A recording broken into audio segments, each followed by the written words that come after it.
जय गुरुदेव। षोडश आधार। योग शास्त्र में शक्तियों के केंद्र स्थान को आधार कहा गया है, क्योंकि बिना आधार के शक्ति नहीं रहती। यह शक्तियाँ शरीर में विद्युत रूप से प्राण कला के आश्रय से नाना प्रकार के विभिन्न रूप से कार्य करती हैं। इनके कार्य स्वभावतः शरीर, मन, प्राण की आवश्यकता अनुसार संपादन होते हैं, परंतु योग साधना से इनको भिन्न भिन्न स्थान से कार्य विशेष के लिए एकत्र किया जा सकता है और इच्छा अनुसार इनसे आध्यात्मिक और भौतिक काम लिया जा सकता है। इस प्रकार काम लेने के लिए धारणा, ध्यान, समाधि तीनों को एकत्रित करके आधार शक्तियों का साक्षात्कार किया जाता है। इस क्रिया का नाम संयम कहा जाता है।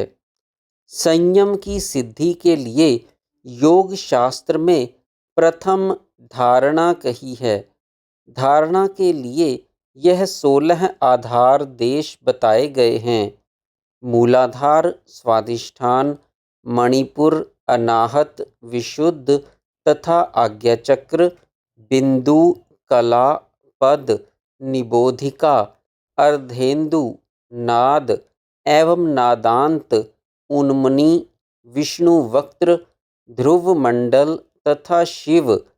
यह 16 अति सूक्ष्म आधार स्थान हैं कि जहाँ पर अति आश्चर्यजनक और परम शांतिदायक प्रत्यक्ष कार्य करने वाली अलौकिक अद्भुत शक्तियाँ हैं। इस प्रकार इन षोडश आधार के ज्ञान को कराने वाले और कहने वाले योगी बहुत दुर्लभ हैं। यह आधार स्थान समाधि योग में परम ज्ञान लाभ करने के लिए सूक्ष्म, अति सूक्ष्म और महान से महान शक्ति के केंद्र अथवा भंडार हैं।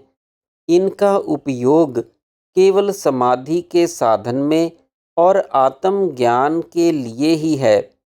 समाधि ही योग साधन की अवधि एवं विज्ञान की पराकाष्ठा का अंत है। योग शास्त्र में यह 16 आधार स्थित शक्ति समूह का एकीकरण परशिव में होता है। परशिव में शक्ति का प्रवेश ही योग साधन की शेष सीमा है। इसको अध्यात्म ज्ञान में परिणत करने के लिए सूक्ष्म मन प्राण की क्रियाएं की जाती हैं। मन प्राण का रोध जय किए बिना इन आधारों के तत्व जाने नहीं जाते।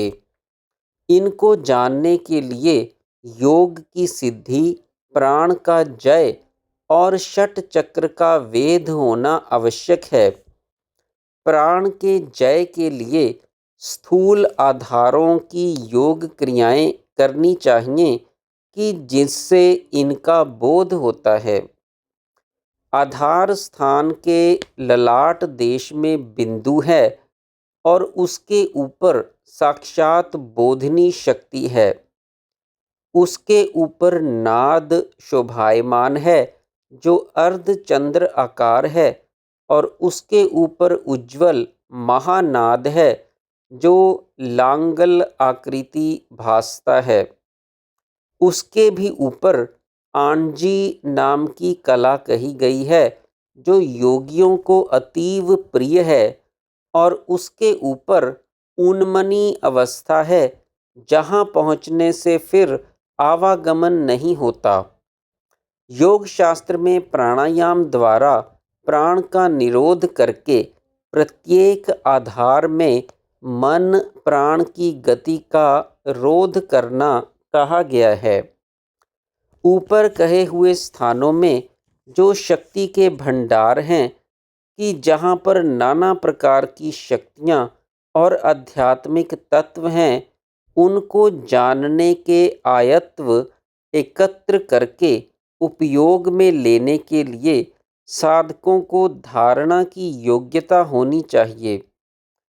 देश बंधु चित्तस्य धारणा अर्थात मन को एकाग्र करके किसी एक स्थान में चित्त को बांधने का नाम धारणा है।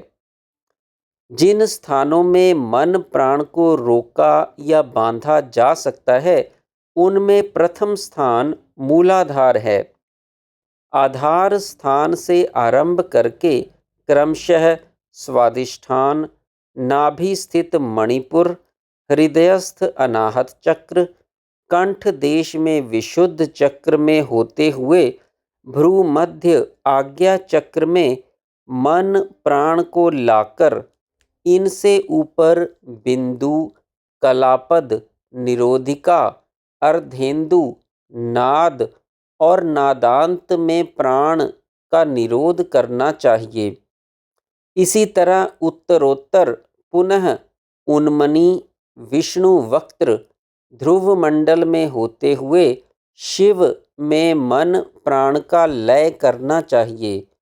इसका नाम षट चक्र वेद है कि जिससे समाधि होकर तत्व ज्ञान होता है। इन सूक्ष्म 16 आधारों का कार्य कारण भेद से योग शास्त्र में नाना प्रकार से वर्णन हो चुका है, इसलिए यहाँ उनकी इस रूप में व्याख्या निष्प्रयोजन एवं अनावश्यक है, क्योंकि इनका साधन गुरु द्वारा और ज्ञान समाधि से ही होता है। श्री महेश्वर सूक्ष्म षोडश आधार को कहकर अब स्थूल षोडश आधार के भेद को तथा फल सहित उनके साधन का वर्णन करते हैं कि जिससे शरीर में आधार स्थित शक्ति समूह का संचय किया जा सकता है और उससे कार्य की सिद्धि स्थवर होती है। पैर के अंगूठे, गुल्फ, जानू, उरु, सीवनी और लिंग तथा नाभि, हृदय, ग्रीवा, कंठ और गलकंबल, जिह्वा मूल तथा नासिका, भ्रू मध्य एवं मस्तक तथा मस्तकोपरि भाग, मूर्घिन, इन सब को योग शास्त्र में मर्म स्थान अथवा स्थूल आधार कहा गया है कि जहाँ पर मन प्राण का रोध करने से धारणा होती है, क्योंकि यही स्थान शक्ति के केंद्र हैं।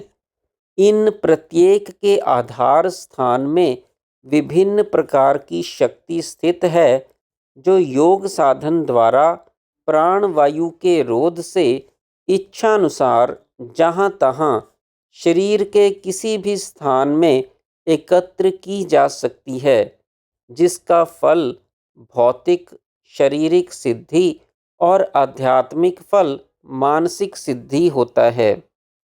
जय गुरुदेव।